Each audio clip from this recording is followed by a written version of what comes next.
Bienvenidos a bordo en este día de nuestra bella bandera y con invitados que han desafiado el feriado, a quien habrá que agradecerles porque realmente trabajar en día feriado no es cómodo ni para el que protagoniza esta emisión. Antes de empezar les quiero decir que en este programa, en esta presentación, les voy a dar un dato, una revelación, casi como hacen en los otros programas de televisión que les crean suspenso. Bueno, les cuento que les voy a contar algo que ustedes no han visto en ninguna otra parte, no conocen porque no ha salido en ningún otro lado y a esta hora creo que tampoco debe haber salido en ninguno de los grandes programas que hay de la televisión abierta. Me reservo entonces unos minutos. Antes van a tener que transitar por un camino tan difícil para los argentinos, porque la Argentina no es la India, y vamos por una cuestión matemática. Vamos por esa cuestión matemática porque el que atraviesa esa situación, ese problema matemático, es José Báez. El famoso José Báez, el hombre que dona plata en los monasterios. José López, perdón, hago una sinonimia acá, ustedes dirán peligrosa, pero que tiene que ver con este tema de las matemáticas. Porque López está con el dilema del prisionero. El dilema del prisionero es parte o integra la teoría de los juegos que se hizo popular matemáticamente en los años 50, creo, que ha servido mucho, se practica mucho en el mundo empresario y que hoy tenemos a alguien, a un profesor, que seguramente nos puede dar mayores elementos y más precisiones técnicas. Básicamente, digamos, estamos frente a un delito cometido por dos personas, por Juan y por Pedro. Los llevan presos a los dos y le dicen a ambos, a Juan le dicen, si confesás, en lugar de 10 años de cárcel te vamos a dar 1. Eso se lo dicen a Juan y también se lo dicen a Pedro. Y aquí empieza el dilema para Juan y para Pedro. Si confiesan, si traicionan al amigo, si desertan de la idea, si encubren o si dicen la verdad. Sobre esto hay infinidad de variantes. Hasta escribió de esto el señor John Nash, que para nosotros es medianamente famoso porque es el de la película Una mente brillante. En este dilema está López, pero también está Báez. Porque, señores, si uno de ellos se anticipa a decir que Juan o Juana son los responsables de sus delitos y por esa confesión le reducen la pena, hay alguien que está en problemas. Y si López lo dice antes que Báez, o Báez lo dice antes que López, después el otro pierde la oportunidad, porque ya no queda mucha más gente arriba de ellos. Esto es parte no solo del dilema de ellos, sino del gran escándalo nacional de esta Argentina que ha visto esta situación absolutamente anómala, extravagante, de un caballero tirando plata, bolsones de plata, dentro de un monasterio. Me detengo un minuto para recordar un discurso de la señora Cristina de Kirchner. Video que en este momento no lo tengo a mano, tengo otro que les voy a pasar ahora, pero en aquel video, y si no me equivoco fue cuando el venerable comandante Chávez vino a la Argentina, la señora Cristina de Kirchner, ejerciendo la presidencia en su primer mandato, se refirió a José López, a este del dilema del prisionero, a este que tiraba los bolsos por los paredones del monasterio, como el hombre que nosotros hemos forjado. Néstor y yo, refiriéndose a Néstor que estaba vivo, hemos construido, hemos hecho nuestro hombre de confianza. Este es un dato ineludible, lo dijo ella, como también dijo esto otro que tiene que ver con López y los funcionarios de su gobierno. Por favor, director. Solamente hay que tenerle temor a Dios. Y a mí, en todo caso, también un poquito, porque por lo menos los funcionarios que dependen de mi nombramiento, o sea, los que son responsabilidad mía, porque está la responsabilidad del funcionario, pero también está mi responsabilidad porque todos y cada uno de los funcionarios, o por lo menos la gran mayoría, he firmado yo los decretos. Así que cuando sucedan situaciones de esta naturaleza, por favor se comuniquen conmigo para explicarme qué es lo que está pasando. Muchas veces los funcionarios me dicen, no queríamos molestarla. Miren, a mí lo que más me molesta es que no se hagan las cosas o que se hagan mal. Bien, ahí lo vimos al fondo, a José López, a la señora expresidente asumiendo toda la responsabilidad, creyéndose semidiosa. Bueno, cuando era joven era bastante... Por ahí se ganó el calificativo de diosa, pero me parece que era por otras razones. Lo cierto es que ella asumió la responsabilidad sobre López en este discurso, y en el anterior que yo les hacía referencia, dijo que ella y su marido lo habían inventado a López, a este señor que tiró 9 millones de dólares por los paredones de un monasterio ahí de General Rodríguez. La pregunta es si ella va a seguir sustentando esto ante la justicia, porque esto se sospecha va a ir a la justicia. Ya no es solamente lo que muchos quieren, que López hable, que López se arrepienta, que López confiese que esto no lo hizo solo. Porque en verdad, López no lo hizo solo. Y esto es público. López trabajó dentro de lo que diría la señora Carrió, una matriz.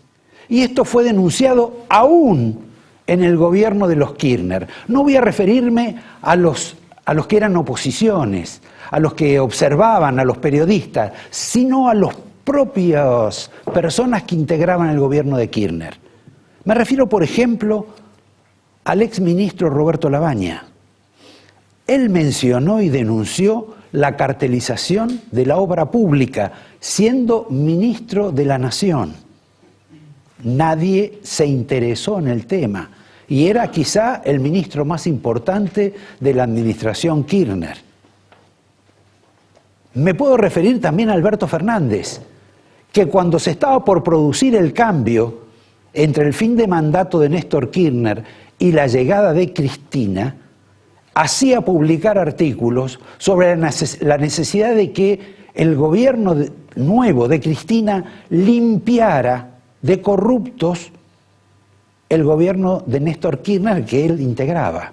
Y se refería expresamente al área de obras públicas, al área que piloteaba Julio De Vido.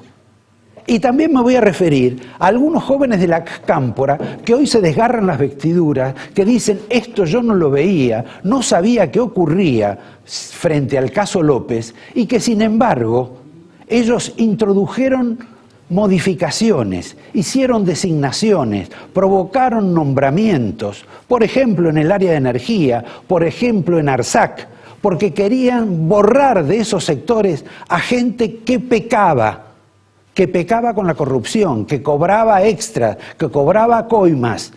Todo esto dentro del mismo gobierno.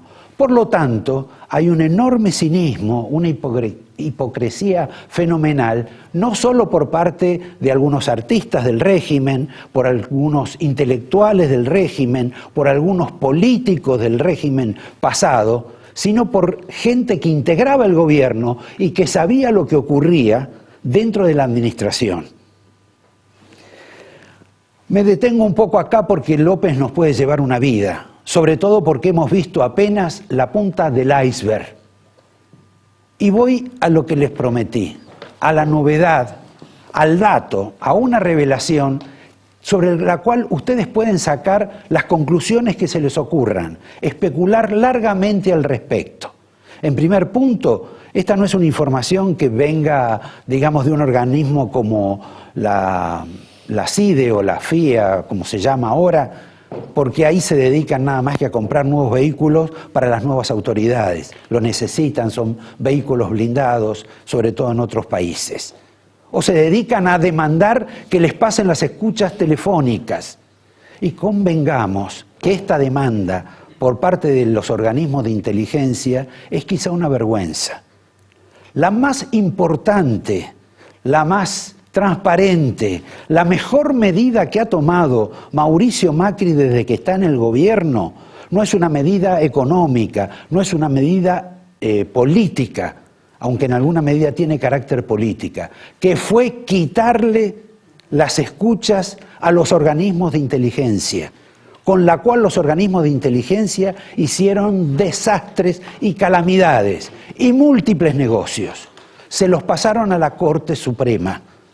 La Corte Suprema por ahí no tiene la velocidad que requieren ciertos operativos, pero lo cierto que es mucho más transparente, mucho más sencillo y además perjudica mucho menos a los ciudadanos que lo que era aquel portentoso sistema de escuchas telefónicas que gozaban la CIDE y todos los componentes de la CIDE que cada vez aparecen más en los sistemas de corrupción como el señor López. Voy al dato entonces. El dato es que el miércoles de la semana pasada, un día después del escándalo de López y el monasterio de los dólares arrojados, un preso en domicilio, alguien importante, el hombre de los 1000 mails, Manuel Vázquez, aquel que asesoraba en principio infinidad de operaciones financieras que hizo Ricardo Jaime, y quizá el único de todo el sistema kirchnerista que hoy está preso en su casa, tuvo una extraña visita, porque nunca había ido a visitarlo. Habrá que agradecerle la solidaridad, el espíritu de confraternidad, el apoyo que seguramente Julio de Vido le fue a dar a Manuel Vázquez.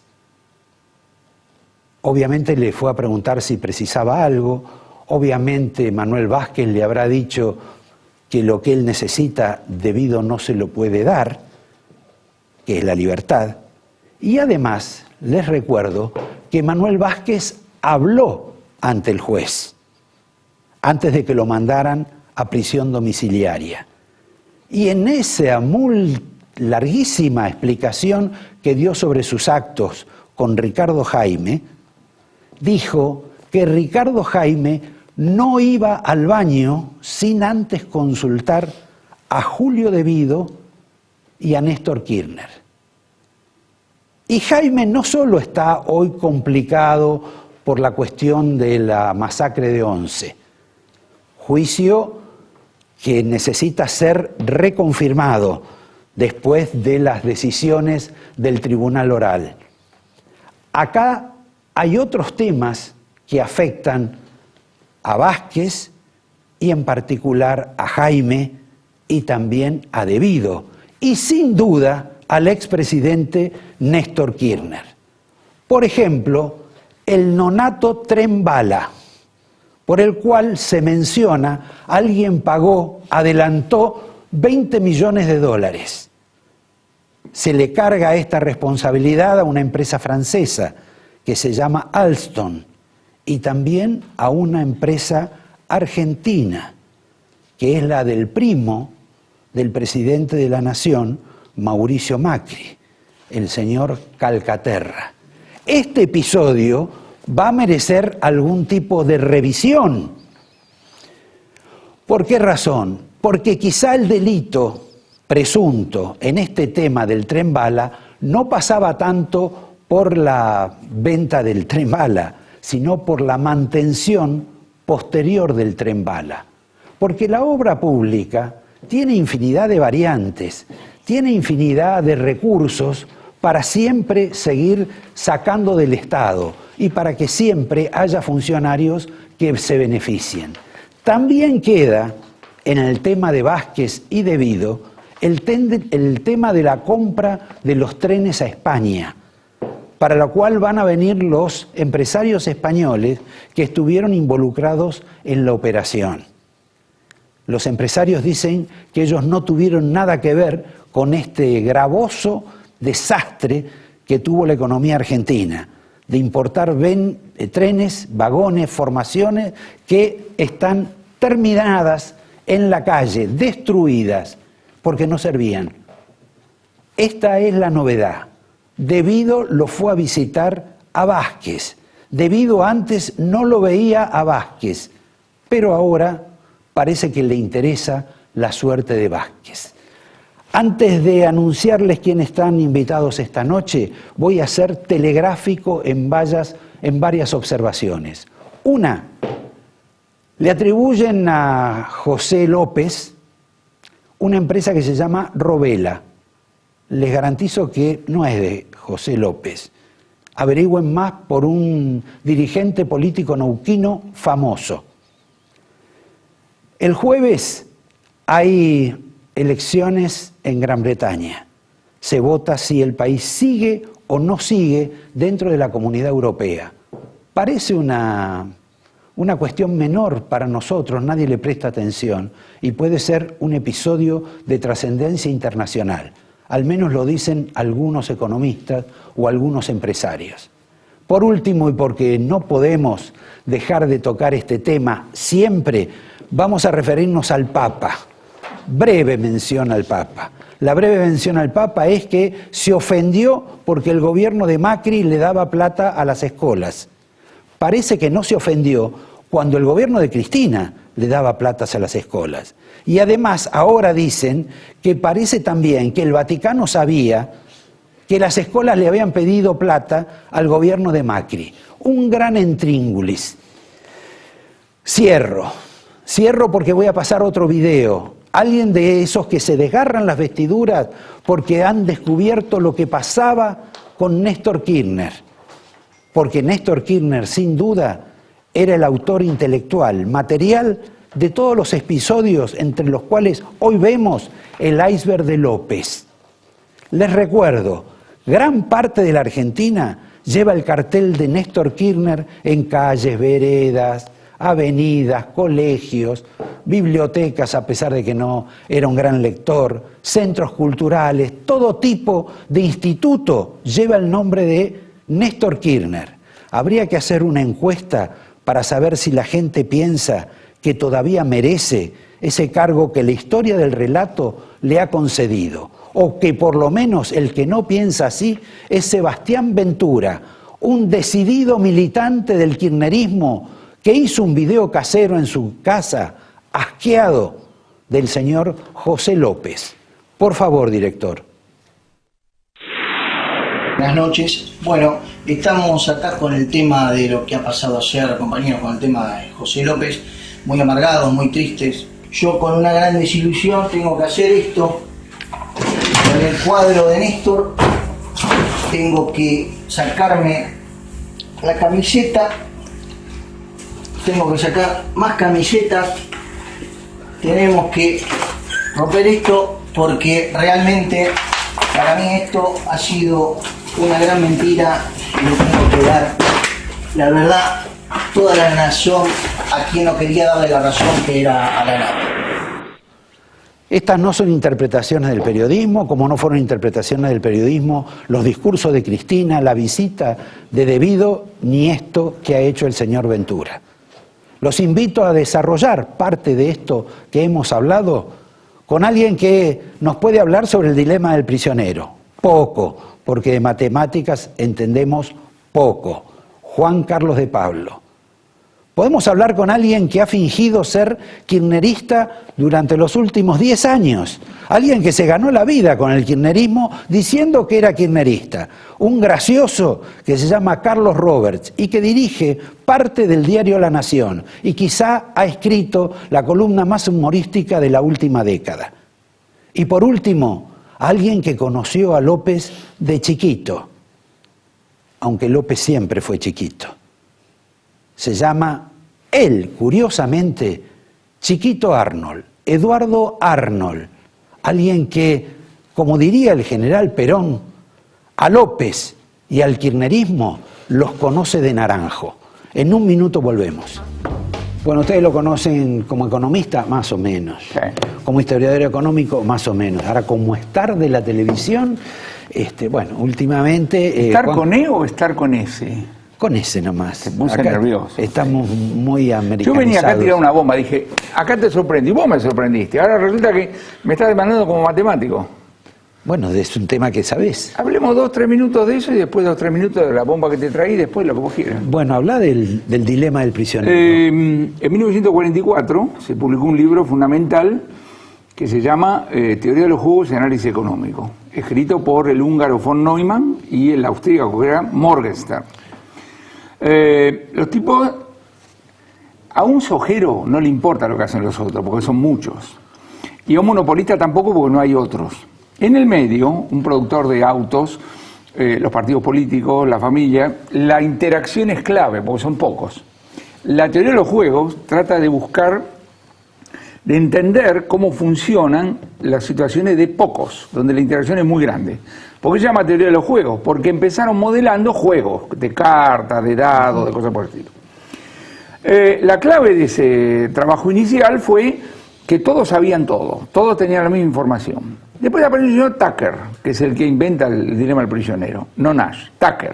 No, yo dije que Nash completó eso, pero perdón. Entonces Tucker, que creo que fue profesor de Nash en teoría de los juegos, inventa el dilema del prisionero, donde cuando vos lo lees en los libros de teoría siempre hay 2 prisioneros, pero es muy interesante porque vos lo que estás diciendo es que esta situación es un poco más compleja, porque no son 2 tipos que hicieron lo mismo, pero puede ser una red. Exacto. Y puede haber cosas entre algunos que están adentro y algunos que están afuera, así que la esencia es esa. El compañero Nash, por decirlo de alguna manera, que como vos dijiste fue inmortalizado en un libro que se llama Una mente brillante, del cual salió la película. El libro es mucho más denso y duro que la película. La película es edulcorada porque la vida real de Nash es muy pesada por los problemas mentales que tuvo, un hijo, etc. Y con un final trágico que obviamente no está en el libro, y que a comienzos del año pasado fue con su mujer, la segunda mujer, Alicia, a un país europeo a recibir un premio Abel de matemáticas muy importante, vuelve a Nueva York, que es donde vive, toma un taxi para ir a Nueva Jersey y choca el taxi y se mueren los 2. Una tragedia realmente, digamos así, fenomenal. Bueno, este señor Nash hizo una pregunta muy inteligente. La pregunta inteligente fue, momento, se entienden los ejemplos de los que juegan a las cartas porque todo el mundo tiene todo. ¿Qué pasa cuando hay interacción y uno no sabe lo que está pensando el otro? Por ejemplo, en una guerra, donde uno no le dice al enemigo lo que va a hacer, etc. O 2 prisioneros, como el caso de López y Báez, que están en lugares diferentes. Abre todo un nuevo campo dentro de los juegos, se llaman los juegos no cooperativos, donde aparece un concepto que se llama el equilibrio de Nash, que en la película está ejemplificado con 5 muchachos que quieren levantar 5 chicas.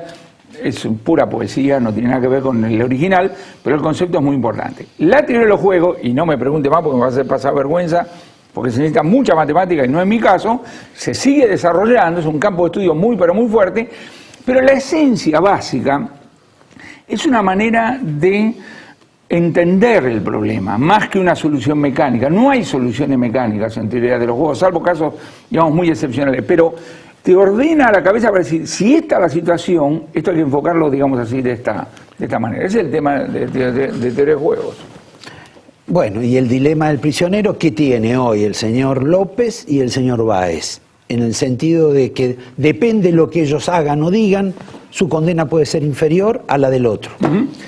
Que es más o menos la del señor Marcelo Debrecht en Brasil, que le dieron 18 años y 6 meses, y ya va por menos de 10 años de tanto que ha confesado. Punto. Voy a mi bomba ahora. Vamos. ¿Vos te querés quedar con la audiencia de todos los programas esta noche? Ahí está. Ya. Listo. Hablemos de Manuel Belgrano, 2 minutos. ¿Por qué feriado por Manuel Belgrano? ¿Qué vas a hablar? ¿De las enfermedades venéreas, de lo maravilloso que era nuestro mejor prócer? Viste que era considerado el primer economista argentino, porque él era funcionario del consulado, escribía los informes, digamos, para España. Un hombre leído, así que seguramente que había leído al oficiócrata y a Adam Smith. Pero a mí eso no me conmueve. ¿Sabes lo que me conmueve? Manuel Belgrano era el Boy Scout de la Revolución Argentina, donde nadie quería ir porque era riesgoso, el tipo se anotaba. El hombre era abogado de profesión y tenía que ser militar, iba a militar, lo que sea. Y naturalmente que en esas condiciones algunas le salieron, otras no le salieron, pero yo le saco el sombrero, porque viste, los riesgos que había a partir del 25 de mayo de 1810 acá en la Argentina eran inmensos. Entonces estaban los tipos que conseguían bueno, veremos, y dijo, vamos. Y la última referencia te hago. En la memoria del general Paz, que siendo jovencito lo acompañaba a Belgrano en las primeras batallas, hay un análisis de teoría de decisión que es perfecto. Belgrano gana 2 batallas, que son Salta y Tucumán, y pierde 2 que son Vilcapugio y Ayohuma. Referido a una de las 2, Paz dice, Belgrano era un preciosista, era un tipo meticuloso, y eso le costó un error garrafal. En víspera de una de las 2 batallas que pierde, uno de los ayudantes se le acerca y le dice, general, a nosotros nos falta organizarlo, porque la batalla es para mañana, pero aquellos están mucho más desorganizados, si vamos hoy le ganamos. ¿Sabe lo que hace Belgrano? Dice, no, vamos mañana, y pierde. Y entonces dice Paz, yo no lo estoy criticando porque perdió, este punto se lo hubiera hecho aunque hubiera ganado. La meticulosidad le hizo perder, digamos así, una situación. Es genial. Bueno, era un caso muy particular Belgrano, porque voy a seguir con cuestiones casi periodísticas, porque tenía una voz muy particular, atiplada, de la cual, por ejemplo, se ufanaban en burlarse el compañero Lavalle, por ejemplo, y lo tildaban de femenino cuando realmente era un galán histórico. Pero bueno. ¿Quién le dijo de todo a Rey San Martín? Claro. Donde, lo vamos a decir en latín, sí, recagó a pedos a todos los que se burlaban de Belgrano, porque dice, mire, cada uno tiene la voz que tiene, cosas por el estilo, pero este tipo las tiene bien puestas. Porque, como digo, jugó en condiciones de alto riesgo, frente, digamos así, a los otros. Además de eso, murió pobre, todo ese tipo de cosas. Pero digo, ese rol, me parece que es el tipo de ejemplo que uno tiene que tomar. Como Güemes el otro día, me pongo a leer, Güemes era hemofílico. Sí. El tipo sabía que una raspedriz se iba. Otro tipo hubiera dicho, muchachos, planeen la batalla, vayan ustedes porque yo tengo este problema. Fue y murió poco tiempo después como consecuencia de herida de bala en un encuentro. Hijo, es para sacar el sombrero. Juan Carlos, vamos a pasar a la economía. Por ser vos, dale. Estás en el gremio de los economistas, digamos, semi-ortodoxos que dicen, bueno, esto no me gusta como está, pero no quiero hacer ola porque no quiero que vuelva lo otro. ¿Es así o no? Yo estoy en el gremio de los economistas. Entre los economistas hay diferencias, cosas por el estilo, etc. La peor cosa que uno puede hacer en este momento es disimular. ¿Por qué? Porque es la mejor cosa de comprar un flor de problema y entonces después volvemos a digamos así, a las andadas. No es la primera vez que en la Argentina la gente que entre comillas sabe mete la gamba. Entonces yo lo que estoy diciendo es, ojalá esté exagerando frente a las cosas que estoy, digamos así, diciendo. Pero me parece que disimular, lo cual no tiene nada que ver con la herencia recibida. Yo digo, la herencia recibida fue dramática. Y este gobierno hace un documento de 223 páginas, se llama El Estado del Estado, sí, que lo mejor que tiene es el título. ¿A vos te parece que mi tía Carlota va a leer un texto de 223 páginas que no tiene un solo cuadro, para ver cómo estaba la economía el 10 de diciembre de 2015? Hace 6 meses. El estilo que tiene este gobierno, digamos así, es así. Entonces, la responsabilidad profesional, la gente que nos está escuchando en este momento quiere que yo le explique cómo están, digamos, las cosas, bueno, ¿no? En principio, claro, cómo están las cosas. ¿Nos vendieron la ilusión o la fantasía? Digo, nos vendieron, a mí nada me vendieron, pero en general se ha dicho la fantasía o la ilusión del segundo semestre. Ya aflojaron con eso, van a pasar al tercero por lo menos. Mi abuela era una mujer muy educada, entonces tenía un dicho que decía, es un hablar por no callar. Yo siempre le digo a la gente, digo, ¿por qué emiten sonido? ¿Por qué dicen cosas? ¿Por qué dicen cosas? Que ni ellos la saben, pero no porque son brutos, sino porque es imposible saber. Pero está todo esto de que hay que decir, tenemos lamentablemente dentro de la profesión toda esta cosa trasplantada mecánicamente de Estados Unidos. Con Estados Unidos tiene una economía tan estable que vos te podés dar el lujo de hacer pronósticos con decimales y mucho no le pifiás, pero no porque sabés, sino porque la cosa es muy robusta. Acá en la Argentina no llegan ni a la esquina con eso. Entonces cuando a mí me dicen, ¿qué va a pasar en el segundo semestre? Le digo, solo Dios sabe. No, pero doctor, ¿cómo va a decir eso? Bueno, si querés te vendo un buzón, te hablo de lo que vos quieras, pero estaremos perdiendo el tiempo. Ahora, ¿de dónde me agarro? Me agarro una cosa elemental, la herencia, muy pesada. El estilo de gobierno lo pone el presidente. El presidente Macri está cómodo con 6 ministros de Economía, 2 coordinadores, un jefe de gabinete y él arriba. El día que no le funcione, él va a cambiar, pero él va a cambiar cuando él crea que tiene que cambiar, no cuando vos y yo digamos, che, Mauricio, ¿te parece? ¿Será eso? Muy bien. Hay cosas que han funcionado, holdouts, muy bien. Del cepo había que salir sí o sí, salió bien, si hubiera salido mal, igual tenía, digamos así, que salir. En materia de inflación dijeron pavada, y bueno. Entonces yo digo, la historia del sentido común dice que hasta que vos no termines de arreglar los precios relativos, es muy difícil encarar el tema de la inflación. Ahora, acá vamos a decirlo, digamos así, de golpe, más allá de que me gusta recordar que mi mamá era una santa, para que no se la agarren con la pobre vieja. Escúchame. Si desde el abandono de la convertibilidad los precios se multiplicaron por 10 y las tarifas no se movieron, cuando te triplican las tarifas no terminó el ajuste. Hay que decírselo a la población, hay que explicárselo, etc. Si el gobierno me dice no puedo hacer más ajustes por razones... Bueno, fenómeno, te quedaste con un problema. Ahora, no vengas con que tenés la solución para bajar la tasa de inflación o que endeudándonos vamos a bajar la tasa de inflación. Ahora, con relación a las tarifas, y lo que falta por hacer de tarifas, que ya me parece que no lo van a hacer ni este año ni el otro, porque el otro tiene las elecciones, pero eso lo sabrá Dios, como dirías vos. El otro tema es, vamos a bajar la inflación en el segundo semestre. Es altamente probable que bajen la inflación que ellos hicieron. Porque no teníamos inflación de 40 puntos. Roberto, yo te bajo la inflación una semana muy fácil. Yo te mantengo el dólar, te lo bajo un poquito, no muevo las tarifas, cosas por el estilo, y genero un milagro. Acá lo que estamos discutiendo es el tema de si vos haces una cosa que dure. Porque lo que tenemos en la Argentina, enorme cantidad de situaciones en las cuales mágicamente, digamos, de la noche a la mañana tenés una bonanza que decía, qué bueno, ahora quiero que esto mantenga. No, esto es simplemente por ahora. Digo, si vos heredaste un déficit público de 6-7 puntos del PBI y tomaste una serie de decisiones por las cuales tenés duda de que lo haya bajado, entonces digamos así lo tenés. Seguramente lo vas a incrementar. Y las tarifas no las pudiste terminar, cosas por el estilo, no vengas con que tenés un programa antiinflacionario. Entonces tenemos que vivir con eso. Ahora, existen las restricciones políticas, todas las restricciones. Lo que yo tengo que decir como economista es si existen todas estas restricciones, no pensemos vamos a bajar la tasa de inflación. Digamos, bueno, es lo que tenemos, ¿qué cree que haga? Algún día las cosas van a mejorar, obvio, y algún día van a volver a empeorar, obvio, ¿por qué? Porque la vida es cíclica, leamos historia, mirémonos al espejo. Ahora, en materia de gasto uno no parece que estén demasiado preocupados por eso. Mirá, y la verdad, como la Argentina no crece, no podés ocultar ese inmenso gasto que tenés. Empecemos por acá. El gasto tiene nombre y apellido. Seguridad social es más del 40% del gasto público del gobierno central. Más del 40%. Un país que tiene 42 millones de habitantes tiene 7 millones que tiene unos rectangulitos que dice usted jubilado, pensionado, ¿no? El anterior gobierno a 2 millones sin que pusiera nada se lo dio, anda a sacárselo. Y ahora este gobierno llora porque le va a dar a muchos más pensionados. Ahora, vos fíjate, jubilados. Bueno, entonces vos decís, esa sube. Subsidio no puede bajar. Bueno, entonces, ¿qué vamos a hacer? ¿Le vamos a cobrar a Mauricio Macri las medialunas en Olivos? ¿De qué estamos hablando?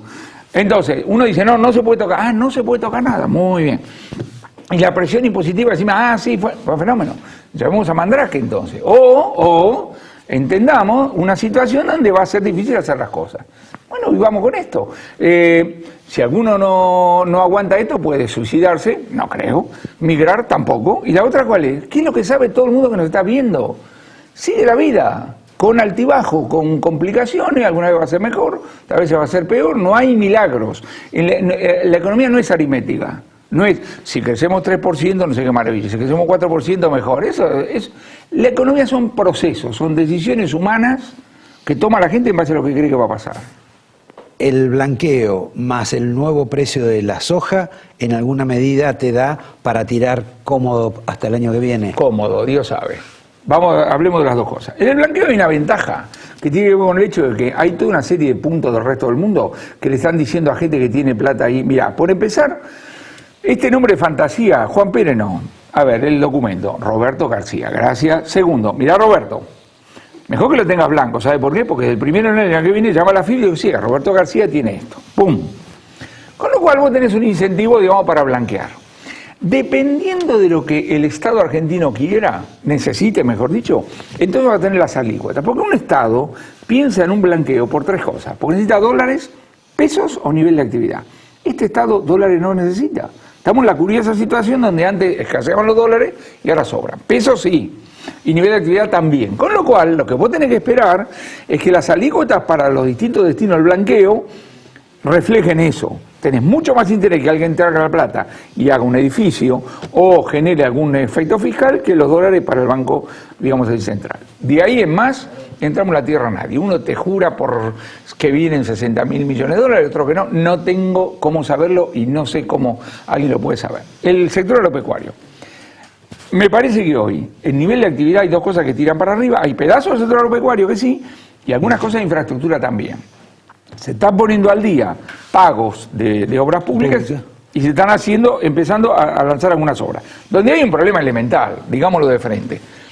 Todo el sector está cuestionado. Todo el sector está cuestionado. Entonces, un funcionario que tiene que autorizar un pago a alguien que va a hacer un puente, a cosas por el estilo, le tiembla la mano. Entonces dice, no, pará. José López. Claro, entonces, ahora vos imaginate que los argentinos, un momentito, paremos todo hasta que haya transparencia. No se puede. Entonces, acá viene una cuestión. ¿Sabes cuál es mi propuesta? Que las autorizaciones de obra pública las haga el presidente de la Nación directamente. Total, él ya está jugado, ¿no? Ya está. Entonces dice, bueno, Mauricio Macri, el punto, él hace, y lo hace. Como hizo Cristina. Me dicen que está ocurriendo. Dato importantísimo. ¿Por qué? Obviamente que no conozco los detalles del plan Belgrano, pero, y la infraestructura es una cosa en serio. No es lo mismo, vos tenés un productor de soja en Salta y querés que el tipo pueda llegar a Rosario. No es lo mismo aumentarle el subsidio que mejorarle el camino o un ferrocarril. Hay que bajar los costos de transporte. Eso es real. Segundo, es federal. Tercero, genera demanda genuina de mano de obra. No tapar pozos, estupideces. Entonces yo digo, bueno, métanle con eso. Y me dicen que algunas cosas están ocurriendo. Bueno, le dicen, confiemos en lo que le dicen si queremos pensar mejor para mañana. Juan Carlos. Mi querido amigo, ¿qué te traje? El primer volumen de Economía Seria pero no solemne, son las primeras 100 columnas que publiqué en La Nación, está publicado el segundo, tampoco está agotado, digo por si alguno quiere colaborar con una noble causa, me están publicando el tercero. ¿Qué aguante que tienen los muchachos de La Nación? Robert, dijiste que viene ahora. Ahí está, ahora viene automáticamente. Desde 2009 me aguantan. Él se toma la vida con humor, inclusive tus propias columnas. Chao. Gracias, Juan Carlos. Chao. En un minuto con Carlos Robert, el kirchnerista que dejó de ser kirchnerista y está a punto de hacerse macrista en la ficción, acá, en la televisión. Gracias, Juan Carlos. Les decía que Carlos Raimundo Roberts se ha ganado la vida en los últimos 10 años disfrutando del kirchnerismo, de decir que eras kirchnerista. ¿Vos no me creías? La verdad que no, porque sos tan socarrón para escribir que te sospecho. Sí. Pero ahora estás como que abandonaste, fuiste el primero que abandonó al kirchnerismo. ¿Por qué lo abandonaste antes del episodio de López? Olfato, vamos a hablar de olfato. Ajá. Vamos a hablar de casualidad. Vamos a hablar de que vendí mi pase. Por ejemplo. Yo creo que va por el lado de este personaje me dio mucho de comer, sí. El kirchnerista durante 8 o 10 años me dio mucho de comer, fue extraordinario, digamos, me sirvió muchísimo. Nació de casualidad, nació después de la muerte de Néstor, que Cristina tuvo como un mes así de decisiones, ¿te acordás? Bastante racionales, digamos, y yo de pronto, que era muy crítico, era muy irónico, pero muy crítico, me vi casi compartiendo lo que estaba haciendo Cristina por esas semanas, por esos meses, y empecé a elogiarla. Por ejemplo, convocó al Fondo Monetario. Claro, me acuerdo. Vino arregló al fondo. Con IPF. Arregló con IPF, digamos, era bastante racional. Y de pronto me vi elogiando, con mucha ironía, imagínate, ¿no? Dije, qué bien, esta es la verdadera revolución, ¿no? Convocar al Fondo Monetario, está muy bien. Bueno, y así de pronto nació, de casualidad, este personaje, al que Cristina, era como un bebito, cuando nació un bebito, y Cristina, Aníbal, Vudú, todos ellos fueron alimentando y fue creciendo, el personaje fue creciendo y se hizo un hombre robusto. Ahora, ese hombre robusto, en realidad lo que planteaba, mucho más que los propios opositores, era, por ejemplo, el concepto de la guita, el concepto de la caja, el concepto del robo. más allá de si eso se advertía o no se advertía en términos generales, estaba implícito en esa muestra de kirchnerismo. Eso era deliberado. Era que vos veías algo que no veía el resto de la sociedad, porque en general la sociedad no quería ver, nunca quiso ver que Cristina fuera la responsable de lo que ocurre, por ejemplo, con el tema Báez, ni lo que ocurrió con el tema Jaime, o lo que ocurre o lo que ocurrió con otras áreas de gobierno. ¿Cómo es esa historia? Porque eso cuesta a veces explicarlo. Yo creo que el componente dinero es básico, es clave para entender el kirchnerismo, digamos, ¿no? Porque el fundador del kirchnerismo, Néstor, nunca concibió la política si no era con mucho dinero.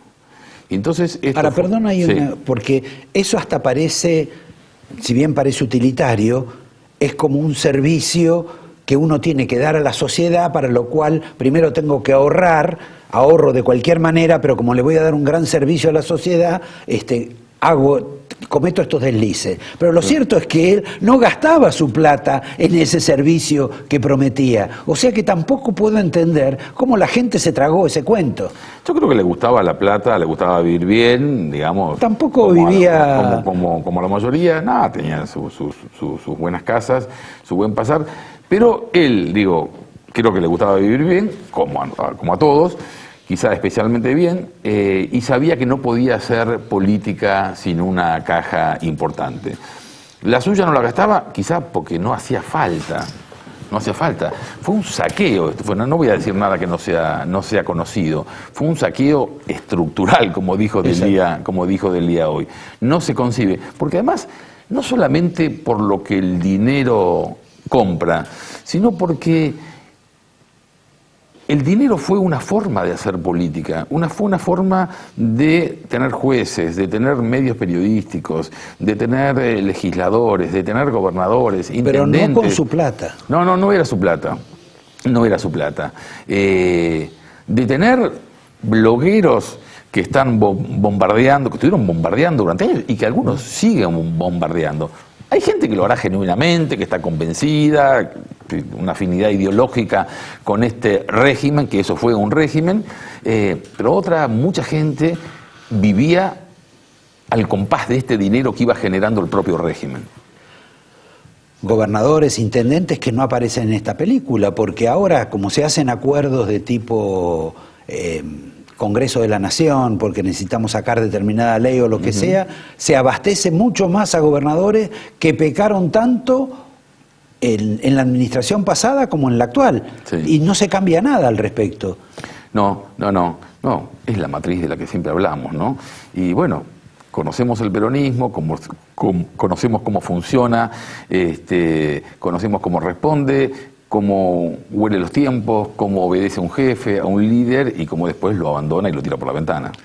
Ahora, en esto de los que tiran por la ventana, se mantienen, no se mantienen, hay toda una lista de personajes arquetípicos. A mí me gustaría saber, en el escritor de La Nación, el de los sábados, si, por ejemplo, ¿quién te impresiona más? Foster, Víctor Hugo, el de la Biblioteca González, Delía, qué sé yo, Eve de Bonafini, Recal, algunos de los actores famosos que aparecen y que han hecho tanta campaña, desde la mujer esta de las telenovelas que le enseñó algo más de drama todavía a Cristina, o ese matrimonio también que hacía... Me impresionan todos, Roberto, me impresionan todos porque todos tienen algo en particular. Foster, por ejemplo, yo me he ocupado bastante de Foster. Vudú, Aníbal Fernández, son personajes increíbles, son de ficción todos. Por ejemplo, Foster, un filósofo, 12 años justificando esto. El otro día le pidió a Cristina que hable, ¿no? Sí. Estaba con el síndrome de abstinencia del relato, que hable.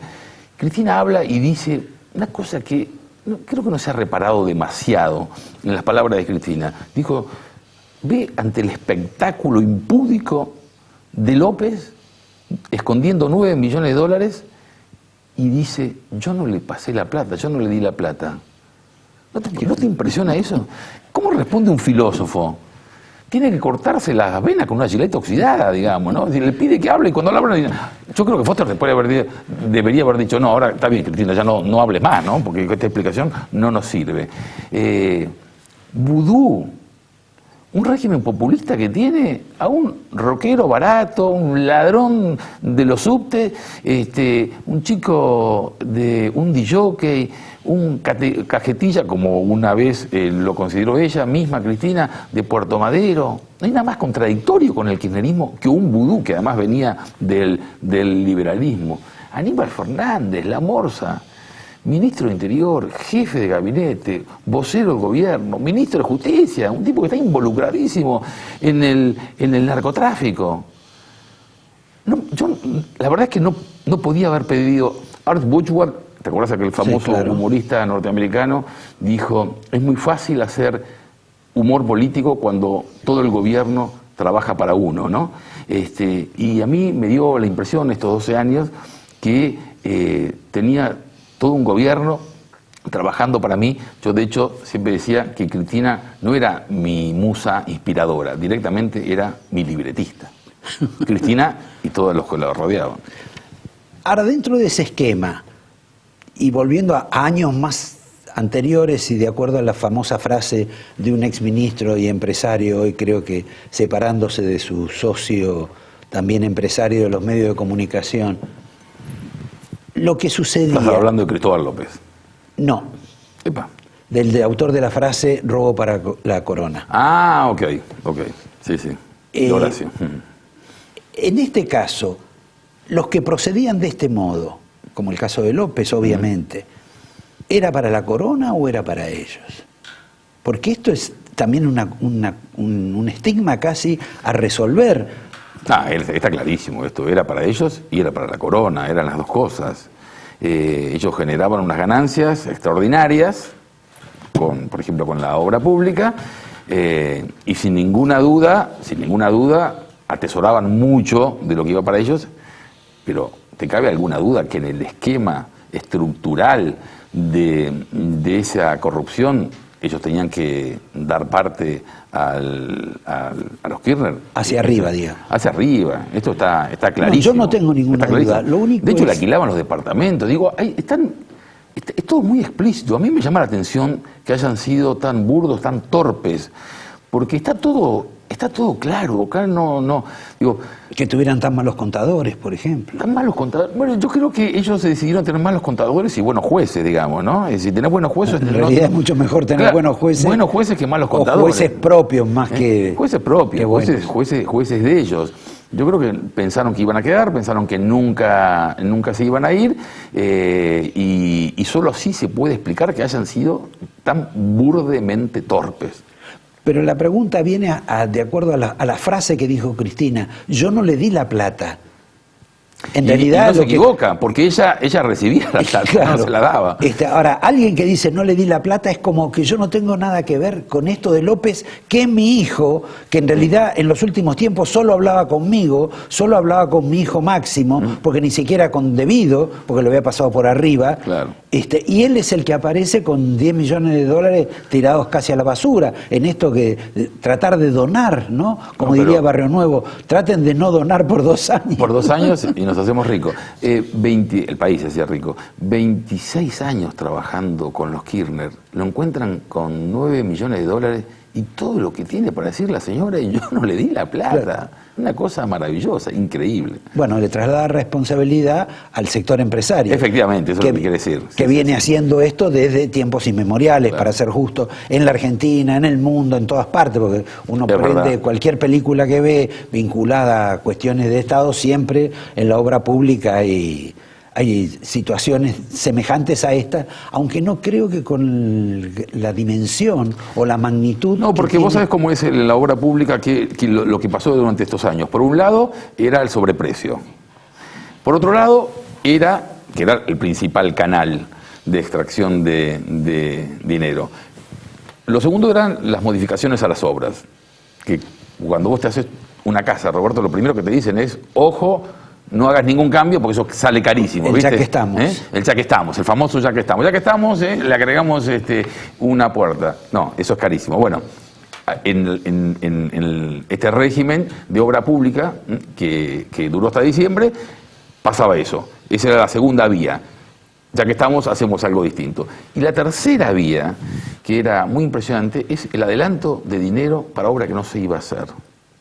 Te agrego... Esto es monumental, esto es lo que no se conocía. En realidad, ¿te acuerdas que el famoso chiste del norteamericano que venía acá y decía, ¿cómo hicieron esto con Coima? Y dice, pero yo lo mismo. No, lo que pasa es que acá no la hacemos la obra. Bueno, ese chiste se hizo realidad. Se hizo realidad. Cobraban por obras que no hacían, o montaban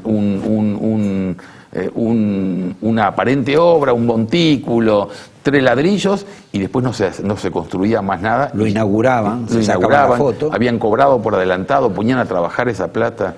Ha sido un saqueo increíble. Bueno, te agrego el tema de pagar anticipadamente, con lo cual siempre implicaba un retorno, o, por ejemplo, el sistema del tren bala, que el negocio no estaba en venderte el tren bala, sino en mantener el tren bala, de acuerdo a determinadas prescripciones, que claro, solo uno podía hacerlo y también en ese caso habría devolución. Finalmente, para cerrar, no nos olvidemos de Macri. ¿Te vas a hacer macrista como te hiciste kirchnerista a partir de la broma o ya llegaste a un punto en que... Yo el otro día escribí en la columna que es un escándalo pasar, digamos, de la oposición al oficialismo. En solo 15 días. Que hay que esperar 2 o 3 días. No está previsto que me haga macrista. Y por ahora me han dado mucho material los Kirchner y me van a seguir dando, tan agradecido que estoy. No me van a alcanzar los días que viva para agradecerles todo lo que han hecho por mí. Y seguramente Mauricio y su gente también me den mucho material.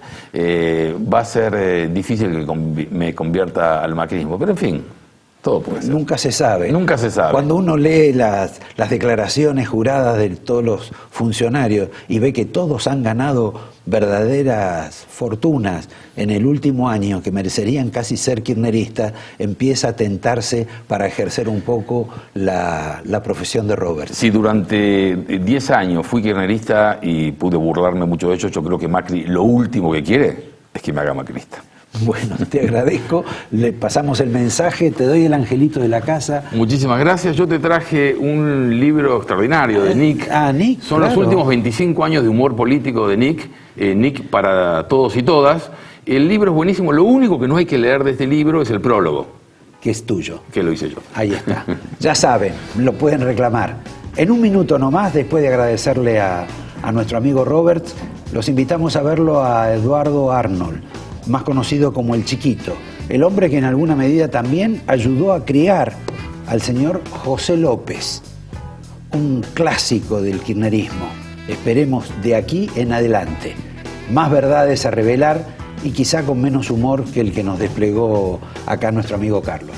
Gracias. Mucha tradición kirchnerista hasta determinado punto en la historia de Eduardo Arnold y después mucha tradición antikirchnerista.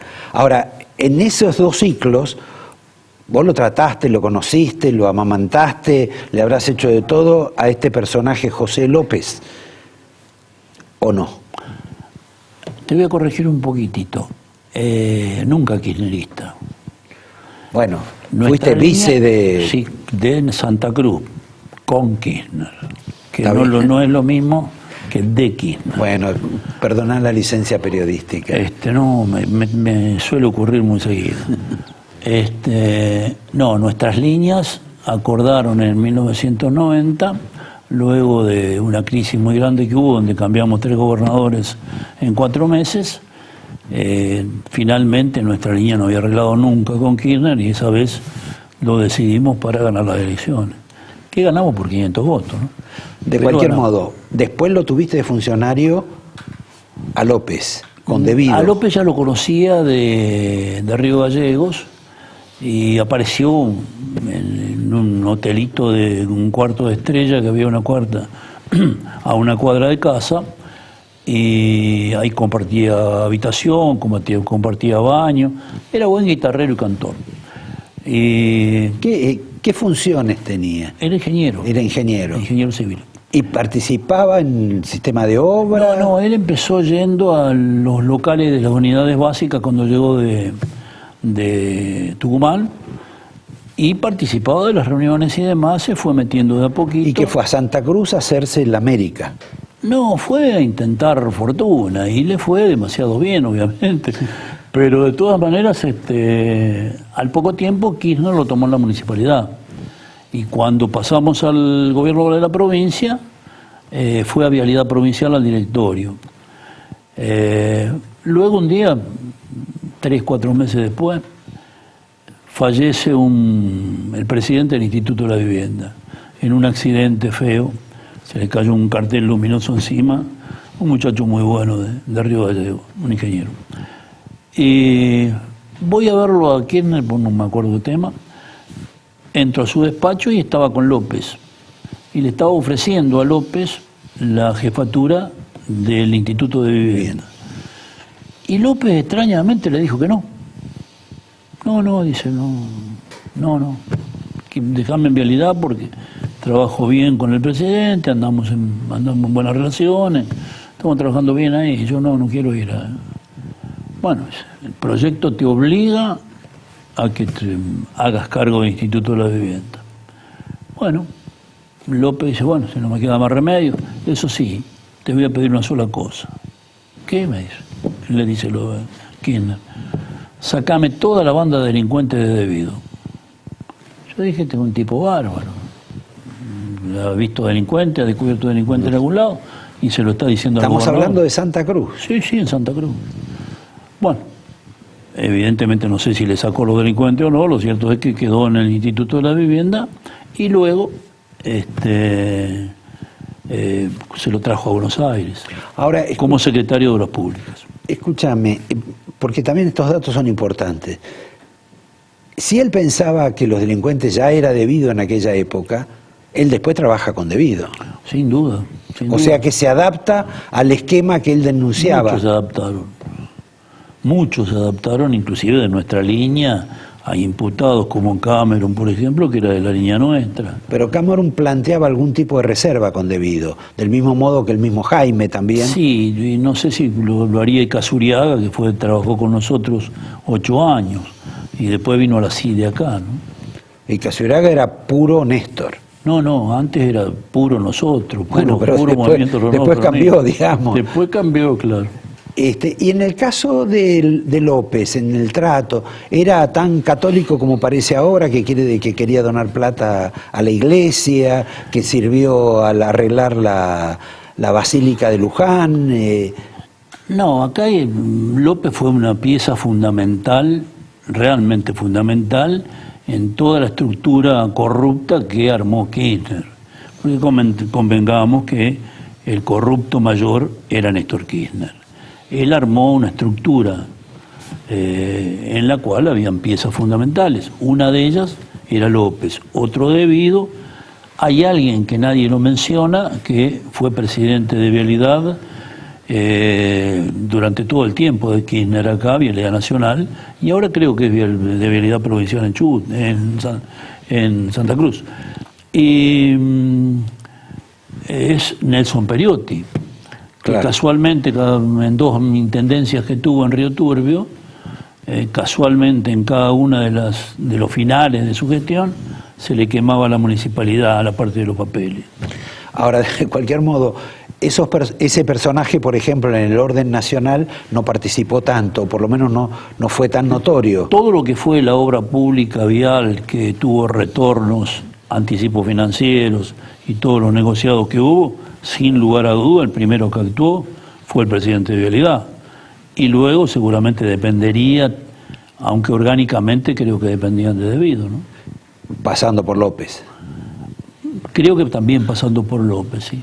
Ahora, en todo este caso, cuando ella dice yo no le di la plata, ella alude a que la plata se lo dieron los empresarios privados de la construcción, lo cual resulta bastante obvio porque es lo que ocurrió siempre. Ahora, todo ese fenómeno, ¿vos cómo lo ves? A López diciendo que acá la Cámara de la Construcción en todas sus líneas, de Báez, de López, de Usuco, de Wagner, la lista es medianamente interminable. ¿Ese tipo de revelación la ves posible en un personaje como López? Sí, Sí, sí, porque no era necesario ser tan inteligente para mover esas cosas. Pero de todas maneras se acostumbró a hacerlo. Y convengamos que el tema del discurso de la presidenta fue algo parecido a lo que hizo el impresentable de Delía, cuando dice que la corrupción en el Frente para la Victoria es estructural, y ella le dice en esa carta que la plata esa no se la dio ella. Exacto. Perdone, gato, le pisé la cola. Si nadie le preguntó si ella le había dado la plata. Entonces, pero de todas maneras, la construcción tiene mucho que ver en esto también. Wagner, por ejemplo, era el presidente de la Cámara de la Construcción, era muy amigo de Kirchner. Y en aquel tiempo ya se empezaron a manejar los anticipos financieros de obra, que en algunos casos las obras no se hicieron. Y en algunos casos, como la obra que acaba de licitar este gobierno nuevamente, entre Caleta Olivia y Comodoro Rivadavia, es una obra que en un principio era de 300 millones de pesos, una autovía, y ya llevaban cobrado 600, y llegó a 900, y cuando llegó la hora de la medición, tenían hecho nada más que el 30% en 7 años. Ahora la han licitado de vuelta 1.000 millones de pesos más barata. Personajes como, y burdos personajes como es el caso de Báez con el sistema de la obra pública, de obras que no se hicieron, etcétera. Vos estás mencionando el de Wagner. Hay otros casos, porque ellos le dieron, a muchos le dieron concesiones de esta característica. Cuando ella habló hace un tiempo antes de dejar la presidencia, dijo que qué mala amiga debo ser de Lázaro Báez, Austral Construcciones, y está noveno en el orden de las empresas que van a cobrar o que cobraron.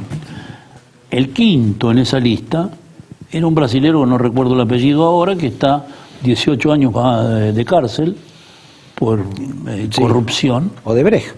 Exacto. Y acá firmó contratos con debido, hasta hace muy poco tiempo. Bueno, con obras que inauguraron y que tampoco se hicieron, como es el caso del soterramiento. Exactamente, de la misma manera que se perdió el barco de gasoil, el barco fantasma que nunca llegó, y ahí también creo que perdimos 50 millones de dólares. Bueno, pero ahí entonces ya está sumando más gente a todo esto. Debido. Atrás de López está debido. Y supongo que cuando le sacarán los fueros, al día siguiente irá preso, ¿no? Esto falta bastante para que le saquen los fueros, en principio. No creo. Bueno, ahora dijeron que, curiosamente, el día que le podían sacar los fueros es la noche en que va desesperadamente López a tirar los bolsos por el paredón del monasterio. Creo que sí, pero de todas maneras eso ahora debe estar en comisión, con despacho, y va a entrar por mayoría simple al Pleno de la Cámara de Diputados, y creo que con mayoría simple lo pueden desafuerar. No tengo claro si también le pueden, no desafuerar, sí allanarlo, y tal vez también desafuerarlo. Y si no, es por mayoría calificada, que son 2/3. Esa locura, por ejemplo, ese acto que más bien es inaudito, no digo que sea loco, porque en última instancia por ahí hasta tiene algún grado de verosimilitud, de arrojar los bolsos con dinero. ¿A qué se debe? ¿A un terror que le agarró de repente? Acá hubo algo raro, que evidentemente aquí parece que vos explicabas que debido había ido a ver al testaferro del delincuente de Jaime. Eso fue al día siguiente. Bueno, ahí han habido seguramente, yo creo que el robo, porque todos robaban para Kirchner, eso de que si robaban a media hora, Kirchner no era generoso. Los mandaba a robar y los mandaba a enterrar o a esconder, porque era tan desconfiado que nunca hubiera permitido que una offshore o una compañía financiera le saque un peso afuera, porque temía que le pudiera ocurrir que lo que le había pasado con los fondos de Santa Cruz. Lo que le pasó con los fondos de Santa Cruz, obviamente. Entonces él mandaba a guardar y robaba, no centralizaba el robo. Él lo puenteaba a debido y robaba con López, robaba con Lázaro Báez y robaba con Jaime. entre con los que uno se energía. conoce, Sí, sí. o el de energía Cameron. Entonces, frente a eso, en este caso, supongo que cuando Kirchner murió, la gran mayoría de todos ellos que guardaron dinero dijeron, esto es mío y lo guardo donde quiero y me la gasto como quiero. Puede ser el caso de Báez con Y puede Cristina. ser el caso de Báez con Cristina. Cristina no debe saber ni la mitad de los negocios que hizo Kirchner. Pero Cristina, cuando estuvo por ser presidente con Alberto Fernández, ya no hablemos de la participación de La Baña que denunciaba la cartelización de la obra pública, en alguna medida salieron a cuestionar a Devido y Néstor un día les hizo un parate a los dos e impidió que lo cambiaran. Pero Devido se sentía que no iba a seguir en el gobierno de Cristina. Y eso era porque tanto ella como Fernández insinuaban que él era corrupto. No, ella anduvo siempre muy bien con Zanini, que es otra parte de los negocios. Sí. Con Zanini con electroingeniería. Ahora, y porque estuvo preso todos los años que estuvo con uno de los dueños de electroingeniería. Ferreira. Entonces, con Zanini era esa otra parte. También fue la venta del Banco Provincia a los Eskenazi. Eso lo manejó absolutamente todo Zanini. Ahí no tiene nada que ver Devido ni ninguno de los otros personajes. Bueno, pero toda esa historia todavía no la vimos. Ya la vamos a ir viendo porque supongo que va a haber mucha gente que va a hablar. Yo supongo que el propio Báez va a hablar y todos van a hablar seguramente porque una cosa de Báez pasar el resto de su vida en la cárcel y que le hagan algún descuento por arrepentirse. Me parece que todos van a hablar y los hijos lo van a obligar a hablar. Y estamos, como iniciamos el programa, hablando sobre el dilema del prisionero, sobre quién habla más rápido y lo que le conviene, hablar más rápido a Báez que a López o a López que a Báez.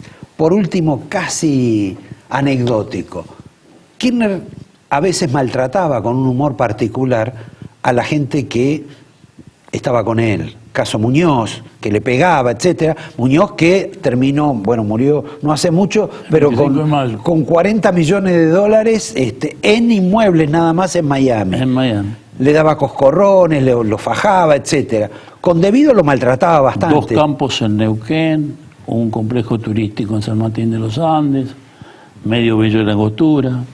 Digamos que la vida tiene un buen pasar. De la misma manera que el jardinero, el que le regaba el jardín a Cristina, es uno de los empresarios, seguramente el empresario más importante de Calafate, y era un exonerado de parques nacionales. Bueno, te agradezco, la lista es interminable, tenemos que hacer varios programas para recordar a toda a este grupo. Gracias, Roberto, y yo te traje uno que tiene mucho que ver con el día de hoy. La morsa y la fuga. La morsa y la fuga. Es de Cristian Sanz y da la casualidad que la morsa se fugó hoy. Bueno, aquí tenemos una novedad sobre el tema Aníbal Fernández, la efedrina, el señor Ibar Pérez Corradi y la investigación que nunca se va a hacer sobre los laboratorios que proporcionaban la efedrina, los que la vendían y los que la repartían. Demasiados internacionales para que los investigue la justicia argentina. El libro acá del compañero Sanz, provisto por el compañero Arnold. Hasta la próxima semana. Gracias. Perdón, un minuto nomás. Vuelvo desde la tarima para contarles una novedad. Saben que para este minuto final siempre les reservo algo interesante. Les podía contar un chiste, alguna novedad, pero simplemente les voy a mostrar un video ilustrativo. Está vinculado con el ex ministro de Devido, ahora diputado, el hombre que dimos la primicia hoy en el programa de que fue a visitar a la cárcel, a la cárcel domiciliaria, a su prisión domiciliaria al señor Vázquez, a Manuel Vázquez, imputado por todos los temas de Jaime y también del área de Devido. Pero aparte de todo eso, quiero que ustedes vean este video, pegado uno con el otro, breve, en el cual Devido alude a dos cuestiones que parece no saber nada, pero que hoy son significativas. Uno, ¿quién era José López a su lado. Y 2, lo que no sabía o dejaba de saber sobre la caja.